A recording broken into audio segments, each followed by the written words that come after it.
Hello everyone. चलिए आज का हमारा महत्वपूर्ण प्रश्न देखिए। छत्तीसगढ़ में शिकायतों की स्वतंत्र व निष्पक्ष जांच और सुनवाई के लिए नियुक्त लोकपालों के मानदेय में प्रति सीटिंग कितने रुपए की बढ़ोतरी की गई है? 1250 रुपए की बढ़ोतरी की गई है। महात्मा गांधी राष्ट्रीय ग्रामीण रोजगार गारंटी अधिनियम मनरेगा के अंतर्गत शिकायतों की स्वतंत्र व निष्पक्ष जांच और सुनवाई के लिए नियुक्त लोकपालों के मानदेय में प्रति सीटिंग 1250 रुपए की बढ़ोतरी की गई है। 23 दिसंबर 2021 से लागू किया गया है। आयुक्त ने परिपत्र जारी किया है। अब उन्हें हर सीटिंग के लिए 2250 रुपए का मानदेय मिलेगा। मनरेगा लोकपालों को अब तक प्रति सीटिंग 1000 रुपए की दर से मानदेय प्राप्त हो रहा था। लोकपालों के लिए मानदेय की अधिकतम सीमा 45,000 रुपए प्रति माह निर्धारित की गई है। मनरेगा लोकपालों का बढ़ा हुआ मानदेय 23 दिसंबर 2021 से प्रभावशील है। आपको ये बात याद रखना है, मनरेगा लोकपालों का बढ़ा हुआ मानदेय 23 दिसंबर 2021 से प्रभावशील है, मतलब लागू है। अगला प्रश्न, छत्तीसगढ़ मेडिकल सर्विसेज कॉरपोरेशन के नवनियुक्त अध्यक्ष कौन होंगे? डॉक्टर प्रीतम राम होंगे। छत्तीसगढ़ मेडिकल सर्विसेज कॉरपोरेशन के नवनियुक्त अध्यक्ष डॉक्टर प्रीतम राम होंगे। छत्तीसगढ़ मेडिकल सर्विसेज कॉरपोरेशन के नवनियुक्त अध्यक्ष डॉक्टर प्रीतम राम, संचालक डॉक्टर के ध्रुव व डॉक्टर विनय जायसवाल ने पदभार ग्रहण किया। नवनियुक्त अध्यक्ष डॉक्टर प्रीतम राम सरगुजा जिले के लुंड्रा विधानसभा क्षेत्र से विधायक हैं, जबकि संचालक डॉक्टर विनय जायसवाल मनेन्द्रगढ़ एवं डॉक्टर के ध्रुव मरवाही विधानसभा क्षेत्र से विधायक हैं। अगला प्रश्न, छत्तीसगढ़ के इंदिरा कला संगीत विश्वविद्यालय के वर्तमान कुलपति कौन है? मोक्षदा चंद्राकर हैं।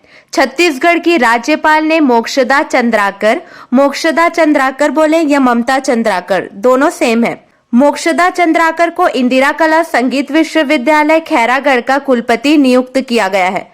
ममता चंद्राकर छत्तीसगढ़ की प्रसिद्ध लोक गायिका है। इंदिरा कला संगीत विश्वविद्यालय के कुलपति की आयु सीमा 65 वर्ष के स्थान पर 70 वर्ष होगी। अनुसुईया उइके ने इंदिरा कला संगीत विश्वविद्यालय अधिनियम 1965 क्रमांक 19 सन 1956 में संशोधन हेतु प्रस्तुत विधेयक पर हस्ताक्षर किए हैं। अगला प्रश्न, छत्तीसगढ़ का पहला सीवरेज ट्रीटमेंट प्लांट कहां तैयार किया गया है? जगदलपुर में तैयार किया गया है। प्रदेश का पहला सीवरेज ट्रीटमेंट प्लांट बस्तर जिले के जगदलपुर के बालीकोंटा में तैयार किया गया है। 26 जनवरी के मौके पर सीएम भूपेश बघेल शहर के बालीकोंटा में नवनिर्मित इस सीवरेज ट्रीटमेंट प्लांट का लोकार्पण करेंगे।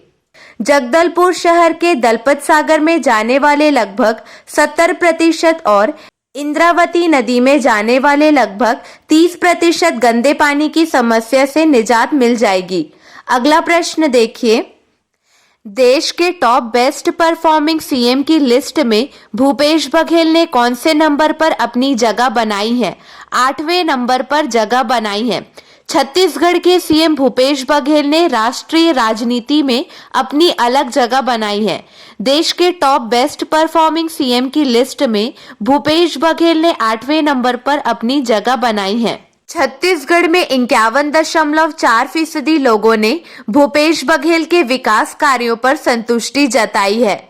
वहीं कांग्रेस शासित राज्य राजस्थान के सीएम अशोक गहलोत 9वें नंबर पर हैं।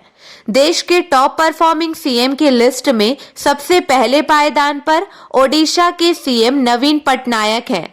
इसके बाद पश्चिम बंगाल की मुख्यमंत्री ममता बनर्जी दूसरे नंबर पर हैं। यह सर्वे इंडिया टुडे ग्रुप ने किया था। याद रखेंगे, यह सर्वे इंडिया टुडे ग्रुप ने किया था। इंडिया टुडे के मूड ऑफ नेशन सर्वे में हर राज्य के लोगों को अपने सीएम के प्रदर्शन का मूल्यांकन करने को कहा गया था। अगला प्रश्न, हाल ही में छत्तीसगढ़ के किस अभियान को एशिया बुक ऑफ रिकॉर्ड्स और इंडिया बुक ऑफ रिकॉर्ड्स में दर्ज किया गया है?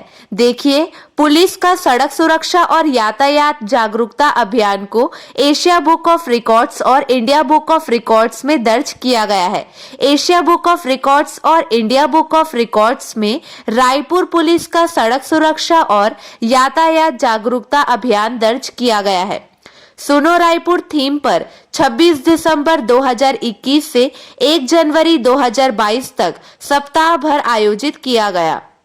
अगला प्रश्न, छत्तीसगढ़ से किन्हें नगर निगम बिलासपुर के स्वच्छता सर्वेक्षण के लिए ब्रांड एम्बेसडर बनाया गया है?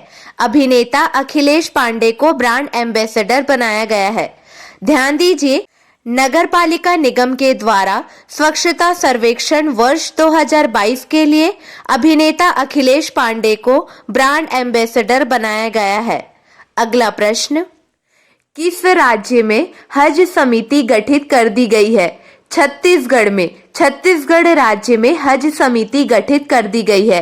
इस संबंध में छत्तीसगढ़ शासन के आदिम जाति एवं अनुसूचित जाति विकास विभाग मंत्रालय महानदी भवन नवा रायपुर द्वारा अधिसूचना जारी कर दी गई है।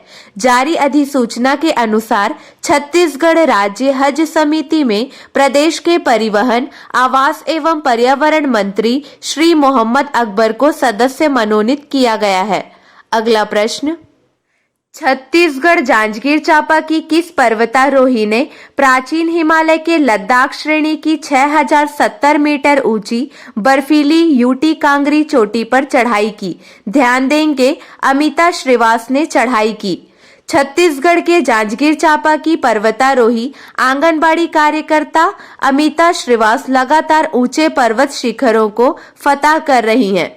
अफ्रीका महाद्वीप की सबसे ऊंची चोटी माउंट किलिमंजारो को फतह करने के बाद उन्होंने प्राचीन हिमालय के लद्दाख श्रेणी की 6070 मीटर ऊंची, ध्यान देंगे 6070 मीटर ऊंची बर्फीली यूटी कांगरी चोटी की चढ़ाई की। अमिता की पर्वत चोटी पर यह चौथी बड़ी चढ़ाई थी। Vivekananda mountaineering institute Mount Abu से वर्ष 2018 में क्लाइंबिंग का प्रशिक्षण लेने के बाद सबसे पहले उन्होंने 2019 में उत्तरी सिक्किम में व पश्चिमी सिक्किम के बड़े शिखरों पर विजय हासिल की थी। अगला प्रश्न, छत्तीसगढ़ से पिछले साल 2021 में 8 मार्च अंतर्राष्ट्रीय महिला दिवस के अवसर पर किसने महिला सशक्तिकरण मिशन लेकर अफ्रीका महाद्वीप की सबसे ऊंची चोटी माउंट किलिमंजारो पर चढ़ने का रिकॉर्ड बनाया? अमिता श्रीवास ने रिकॉर्ड बनाया। छत्तीसगढ़ के जांजगीर की पर्वतारोही अमिता श्रीवास ने चढ़ने का रिकॉर्ड बनाया। चलिए, आपके लिए 2 प्रश्न है, इसका सही जवाब आपको कमेंट सेक्शन में देना है। छत्तीसगढ़ से किसने राजभवन छत्तीसगढ़ पर केंद्रित डॉक्यूमेंट्री का विमोचन किया? अगला प्रश्न, छत्तीसगढ़ में पिछले 3 वर्षों में हर्बल उत्पाद की बिक्री में कितना फीसदी का इजाफा हुआ है? चलिए, आज के लिए बस इतना ही। अगले वीडियो में मिलेंगे नए प्रश्नों के साथ। Keep watching and keep learning.